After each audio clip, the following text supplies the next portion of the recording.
What's up, Bears fans? The buzz is real, and you can feel it in the air. The Chicago Bears are kicking off OTAs, and the excitement around this team feels different this time. There's a competitive energy brewing, and it's not just the players feeling it. We, as fans, are right there too, eager to see who's going to step up, who's going to turn heads, and who's going to make their case to be part of something special this season, with a new staff, new playbook, and a quarterback situation. That has every pair of eyes locked in. These next few weeks could set the tone for everything that's to come. Let's dive into the schedule first, just so we're all on the same page. The Bears hit the field for the first round of OTA starting tomorrow and running through Thursday. Then they're back again next Tuesday, going through to Friday. Sandwiched between those dates is the mandatory minicamp, which is starting to become a regular feature across several teams.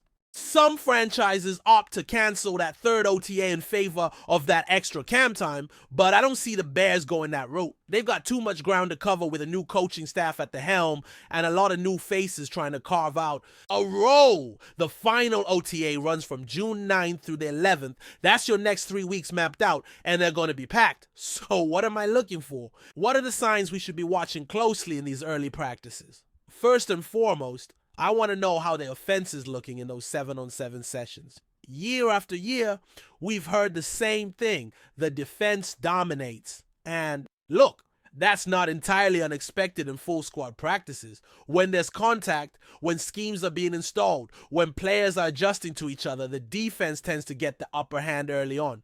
That's just football. But 7-on-7s, that's where you want the offense to shine. That's where quarterbacks are reading matchups and getting the ball out quick. No pass rush, no full blocking. Just execution, rhythm, and timing. And frankly, if we're not hearing by the second OTA session that this offense is clicking, at least in those 7-on-7 formats, then it's going to raise some eyebrows. I'm not saying I expect perfection. This is a brand new system, with quarterbacks still ironing things out and a coaching staff laying the foundation. But this is exactly the kind of setup where you want to see the offense get in sync. These drills are designed for them to succeed. The defense shouldn't be able to dominate those consistently unless something's off. That's where the quarterback comes into focus. Can he make the quick read? Can he find the open man and deliver on time? We're not talking about full protection here. Just a small handful of offensive linemen, some receivers, maybe a back swinging out. The objective is simple. Identify the matchup and make the throw. No excuses. It's a different environment. From full team drills with bodies flying and contact happening. This is about skill, precision, and decision making. And this offense, it's got weapons. There's enough talent here that, even with a new scheme, we should start seeing some offensive rhythm emerge early, especially if the quarterback is as sharp as we're hoping. Now, let me be clear. I'm not predicting smooth sailing across the board. There will be hiccups, and I'm not going to be surprised if there are some clunky moments along the way. But that's part of the process. The key is seeing progress. Are the receivers on the same page with the quarterbacks? Are we seeing guys come out of breaks clean, getting separation, making contested catches? These are the moments where a unit starts to gel, and those reps, even in non-contact settings, matter. There's one player in particular I'll be watching closely, a young wideout who came into the league with sky-high expectations. I'm not saying he has to become the team's #1 receiver overnight.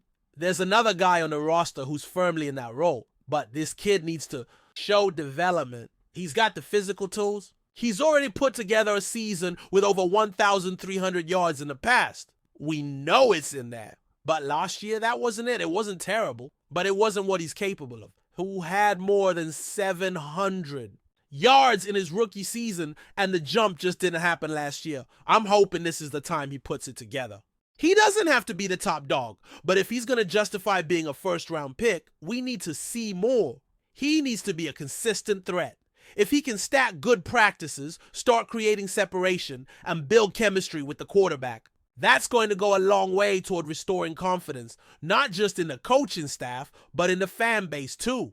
You don't spend that kind of draft capital on a receiver unless you believe he can be special. And this offseason is where he starts proving that he still can be. On the defensive side, there's another guy I've got my eye on, someone who's had a tough stretch the past 2 years. Tyreek Stevenson. He flashed as a rookie, had his ups and downs, finished strong. Started last year looking solid, and then it kind of fell apart.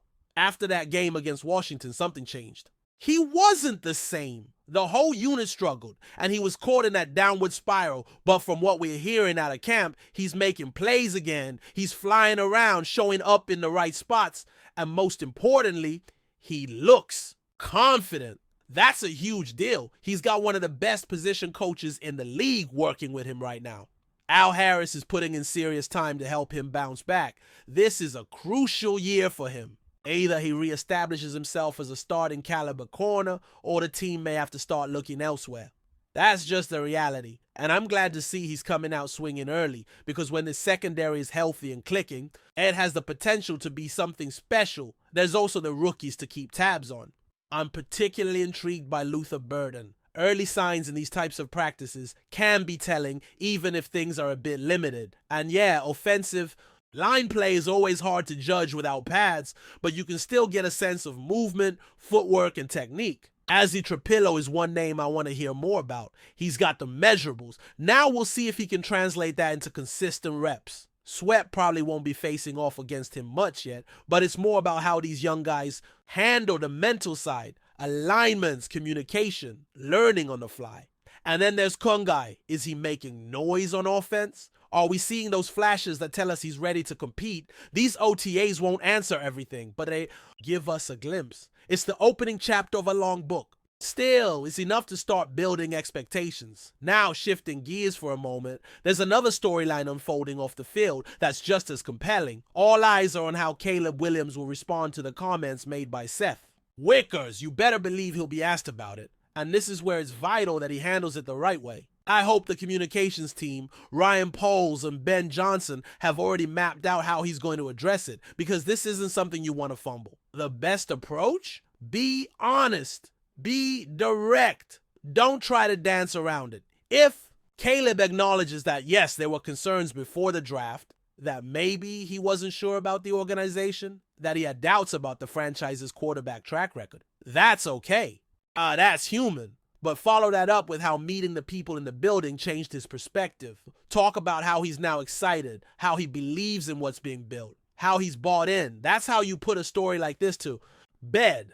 What you don't want is denial. If he tries to pretend it never happened, despite the very clear quotes, that just drags it out.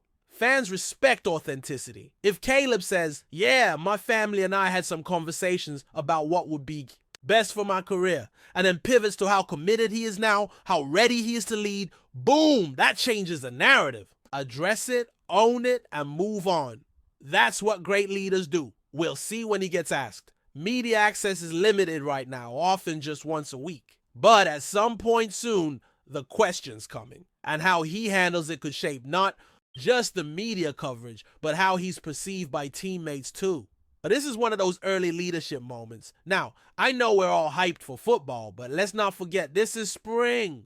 The weather's warming up, and that means one thing: time to get outside. I'm talking about golf, backyard hangs, cookouts, patio season, and yeah, I'm making the most of it. Spending time with my kid, making memories, but let me tell you, something I've learned along the way: it's hard to enjoy those moments if you're not feeling fresh. And for me, that starts with using a body deodorant that actually works. I've tried all kinds over the years, and a lot of them just didn't cut it. But now, I've got one that handles everything, whether it's your underarms, your feet, or anywhere else you need it. They've got it in stick form, spray, and even deodorant wipes you can use on the go. It's a full body solution. And if you're new to it, the starter kit is the way to go. Solid stick, cream tube, wipes, body wash. It covers everything, and the shipping's free. There's even a nice little discount for first timers with a code you can punch in at checkout. Trust me, it's worth it. Before we continue, don't forget to subscribe to our channel and give this video a like. Your support helps us keep bringing you the latest updates on our Chicago Bears. And don't be shy, drop your thoughts on the news in the comments below. Chicago Bears head coach Ben Johnson recently made a bold and decisive statement regarding running back DeAndre Swift, declaring that the player will no longer see the field under his leadership. This unexpected announcement has sent shockwaves through the NFL community and sparked intense discussions among fans, analysts, and teammates alike. Swift, who joined the Bears with high expectations following his impressive college career and initial success in the league, had been seen as a key piece in the team's offensive strategy. His versatility, agility, and ability to make big plays both as a runner and receiver made him a valuable asset.